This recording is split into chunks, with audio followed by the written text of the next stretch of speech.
اسلام کی پہلی جنگ ہے، نام ہے جنگ بدر۔ طرفہ تماشا یہ تھا، کم نصیبی یہ تھی کہ آپ کے سگے بیٹے حضرت عبد الرحمن ابن ابی بکر، ابھی دولت ایمان نہیں ملی تھی ان کو، یعنی ابھی وہ مسلمان نہیں ہوئے تھے۔ صدیق اکبر کے سگے بیٹے، آپ لوگ سمجھ رہے ہیں نا میری بات؟ مفتی بشارت صاحب نے بتایا تھا اور کہ الفاظ بہت آسان چنیے گا، تو میں نے کہا حضرت پورے ہندوستان کا یہی تقاضا ہے، پورے ہندوستان کا وہی تقاضا کہ الفاظ سلیس ہو، کیونکہ تقریر زبانوں پہ جمانے کے لیے نہیں ہوتی، دل میں جمانے کے لیے ہوتی ہے۔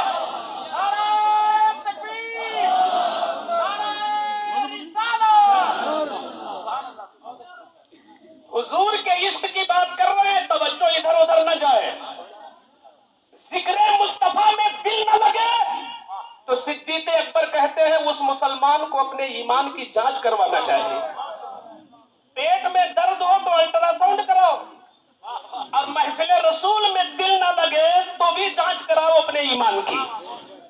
ایمان کی جانچ دل سب کا لگنا چاہیے، کسی اور ارے لیلا اور مجنو کی محبت اور شیریں اور فرحاد کی محبت نہیں ہو رہی ہے، جس کی محبت تمہارے ایمان کی جان ہے، جن کی محبت تمہیں دنیا میں بھی کام آئے گی، قبر میں بھی کام آئے گی، حشر میں بھی کام آئے گی، پلسرات میں بھی کام آئے گی، جنت میں بھی کام آئے گی۔ آج ان کی محبت کا نشہ میں پلانا چاہتا ہوں۔ صدیق اکبر کا سگا بیٹا ابھی مسلمان نہیں ہوا، ابو جہل پوری پلاننگ کے ساتھ 1000 لایا تھا، اور سرکار کے جو جانثار تھے وہ بغیر پلاننگ کے یوں ہی بدر کے میدان میں 313 اکٹھا ہوئے۔ اس ایمانی لڑائی میں ابو بکر کا سگا بیٹا ابو عبد الرحمن یہ ابو جہل کی طرف سے تھا، ابھی ایمان نہیں لائے تھے۔ جب جنگ شباب پر ہوئی، جوان ہوئی جب لڑائی، تو اتفاق کہیے سوئے اتفاق کہ صدیق اکبر کی گردن پر ان کے سگے بیٹے کی تلوار آ کے رک گئی۔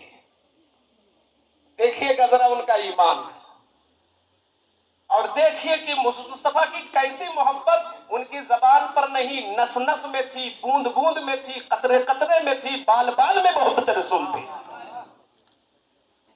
بیٹے نے دیکھا کہ میرے باپ ہیں، ارے مسلک کچھ بھی ہو ہے تو باپ، اٹھا لیا تلوار، چھوڑ دیا اپنے باپ کو باپ سمجھ کر۔ جب کچھ دنوں کے بعد وہ بھی غلام ہو گئے، مصطفیٰ کے ایمان لے آئے، تو ایک دن ان کو وہ نقشہ یاد آ گیا بدر کا، تو باپ کو دیکھا کہ موڈ اچھا ہے تو عرض کرنے لگے حضور ابو جان آپ کو یاد ہے بدر کا واقعہ؟ فرماتے ہیں کیا؟ تو وہ کہتے ہیں کہ میری تلوار آپ کی گردن پر پہنچ چکی تھی، کوئی بچانے والا نہیں تھا، میں نے باپ سمجھ کر چھوڑا تھا۔ صدیق اکبر دنیا کے کسی ہیرو کے دیوانے نہیں تھے،